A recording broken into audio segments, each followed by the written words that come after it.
Okay, picture this for a second. You're looking out at a colossal cargo ship, just cutting right through the dawnlight on a vast, endless ocean.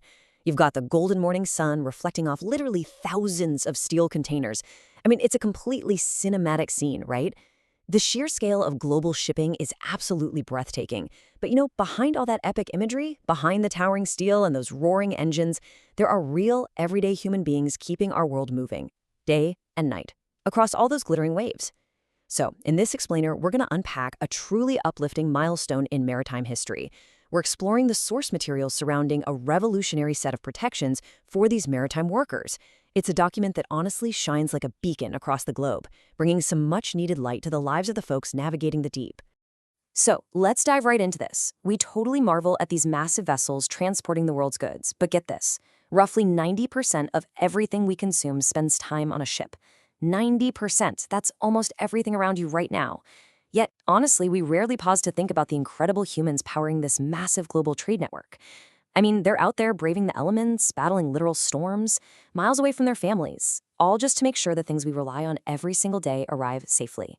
For the longest time, there was this heavy question hanging in the sea air. Who exactly ensures these modern-day heroes get a safe, dignified, and comfortable life while they're out there? Well, spoiler alert, the answer comes in the form of a pretty brilliant global standard. Which brings us to Section 1, the fourth pillar, a new era in international maritime law. We're looking at a monumental shift here, a rock-solid new foundation for the men and women at sea. Enter the Maritime Labor Convention, or as it's commonly known, the MLC of 2006. Now, I don't want you to just think of this as some dry legal document. Actually, think of it more like a shining suit of armor for our seafarers. The MLC 2006 is this massive international agreement, and its whole purpose, the whole shebang, is to provide fundamental worker rights and establish absolute minimum global living standards for seafarers everywhere. Because, believe it or not, before this convention, maritime labor standards were kind of like the Wild West. Things varied wildly depending on which flag was flying on a ship's mast.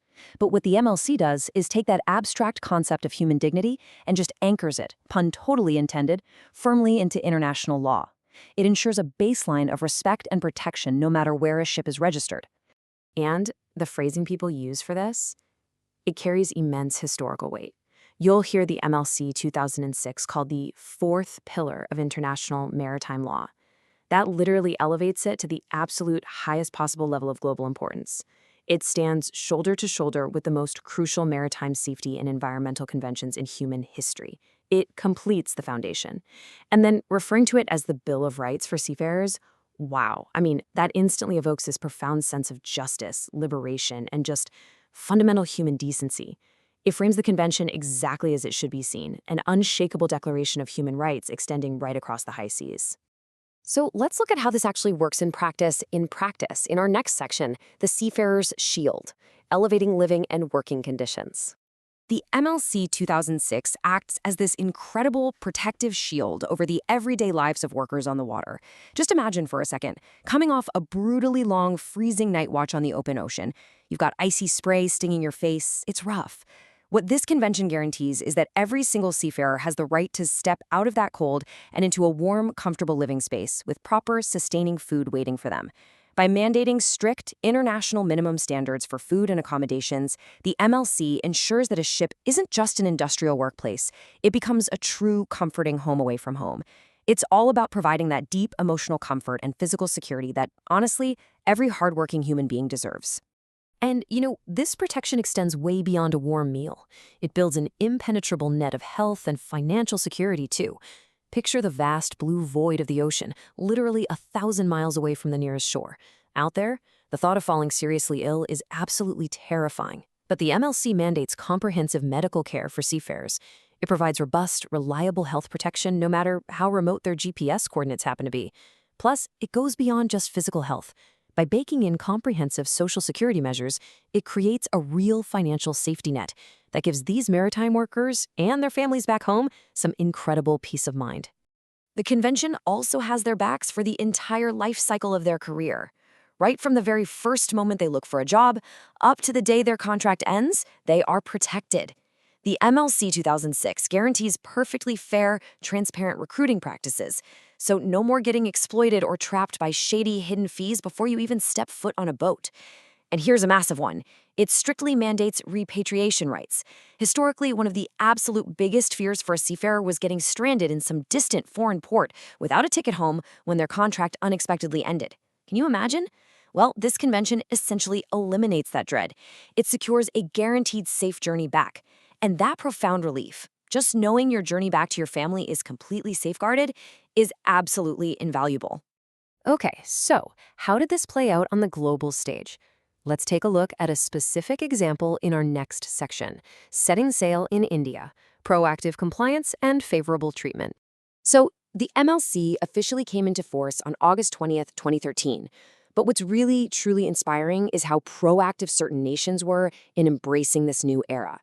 The actions of the Indian Maritime Administration, honestly, they read like a strategic masterstroke. Instead of just sitting in the dark, waiting for the international hammer to fall, they took early, decisive action. As early as 2010, 3 years prior, the regulatory foundation was already being laid. And then, on February 1st, 2013, they stepped up and facilitated voluntary inspections for Indian ships. Basically, they created this genius fast track to ensure Indian-flagged ships and owners could maneuver themselves into a comfortable, fully compliant position before that global deadline even hit. Now, the crucial thing to understand here is why that voluntary inspection was such a brilliant tactical maneuver. By allowing their ships to be inspected early, the Indian Maritime Administration ensured these vessels could be issued what's called a Statement of Compliance. Just think about the contrast for a second. Ships that were just sitting around awaiting ratification might sail into a foreign port and suddenly face crippling operational hurdles, immense red tape, or worse, actual detention. But that Statement of Compliance, it acted like a golden ticket. It meant Indian ships received highly favorable treatment and smooth sailing under the new global regime. It flawlessly protected both the commercial ships and the Indian seafarers worldwide, putting them way ahead of the curve. It is just incredibly uplifting to see international law function as a true, tangible shield for the hardworking people who keep our global economy afloat. The MLC 2006 isn't just some boring set of bureaucratic rules. It represents a beautiful, global commitment to human dignity, safety, and respect on the high seas. From guaranteeing a warm meal and a secure journey home, to the proactive masterstrokes taken by maritime administrations to protect their fleets, this convention has completely reshaped life on the water. So, as we look to the horizon, we have to ask ourselves, how will this sweeping Bill of Rights continue to elevate the human spirit across our vast oceans? It's definitely something to think about. Thank you so much for joining me for this explainer. And hey, keep looking for those bright spots in our incredibly connected world.